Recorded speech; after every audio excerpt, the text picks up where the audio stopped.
Roses are red, violets are blue. I have a gun. Get in the van. That's beautiful. I think I'm going to send that to my girlfriend. Oh, sorry guys, I didn't even notice that I was recording right now. That's embarrassing. But anyways, welcome to your second Photoshop tutorial, and in this lesson, I want to start going over the tools in Photoshop. Different from a tool that you meet like at a bar or something, because these tools aren't douchebags. So, that's probably why, schools aren't allowed to watch my tutorials because I say things like douchebags. And I'm trying to make a professional video here. But anyways, you can see all the tools in Photoshop on the left hand side. All these little buttons, icons right here are Photoshop's tools.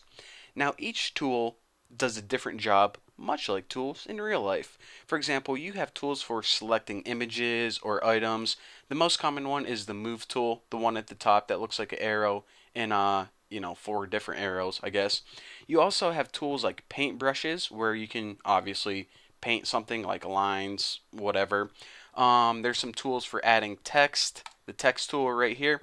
A bunch of different tools to do different things that you commonly would use to alter your image in some way. Now, before I go into detail of what each of these tools does, because that would take forever, there are actually over 70 tools in Photoshop, and every tool probably needs an individual tutorial to fully explain the capabilities of each. What I'm going to do in this video is I'm just going to show you around the basic overview of how to use and navigate your tools panel. So you see that there are about 20 tools visible right now, but I said that Photoshop has over 70. So was I lying? Well, no, I wasn't.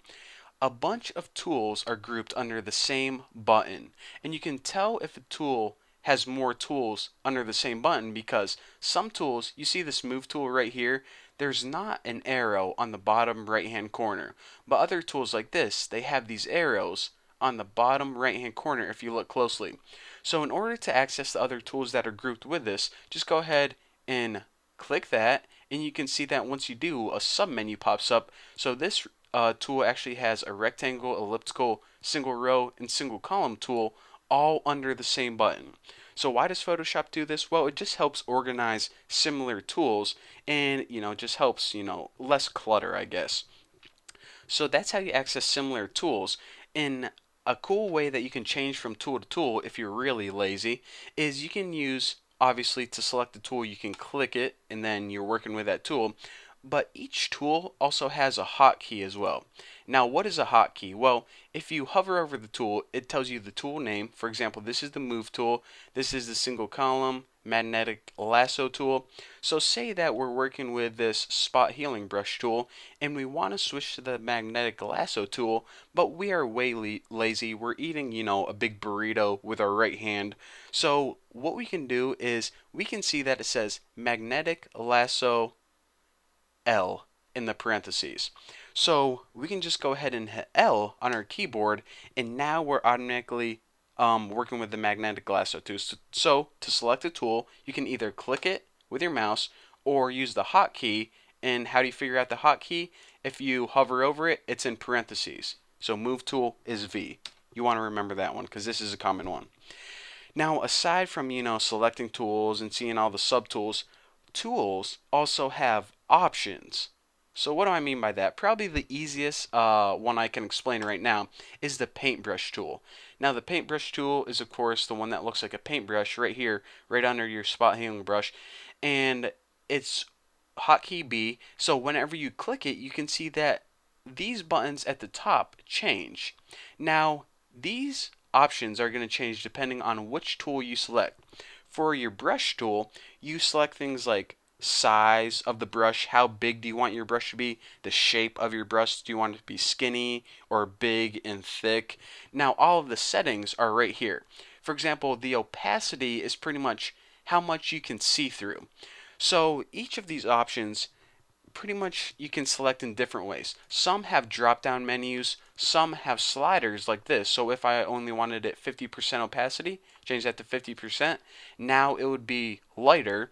And you can also change this by using another shortcut slider where a lot of people don't know about this, but if you hover over the name opacity, you can see that your icon, or your cursor rather, it changes to a little finger with two arrows on each side. Just go ahead and click and drag left and right. And again, I don't know why Photoshop did this because, whoever's too lazy, like, okay, I want to change the opacity, but I'm not clicking this and then sliding it. I'm just gonna, I just want to click one thing and then drag. I guess you can do it this way, but I like using the slider, in case anyone wants to know. So, all of these tools have different shapes and different options. And again, if you're working with the tool and then you see a different list of options, that probably means that you have the wrong tool selected. So that's all I wanted to mention on tools. And before I let you guys go, I guess I have time to show you guys how to do one more thing. Actually, you know what? That's really for another tutorial because it's a whole separate subject. Because now that you know how to work with tools and know all about panels, I think it's time to say, you know what? It's time to create our own new document. So in the next tutorial, we're going to be showing you, or I'm going to be showing you how to create a new document. It's going to be awesome. It's probably going to be the best video that you guys ever saw on YouTube. So thank you guys for watching. Don't forget to subscribe, and I'll see you guys in the next video.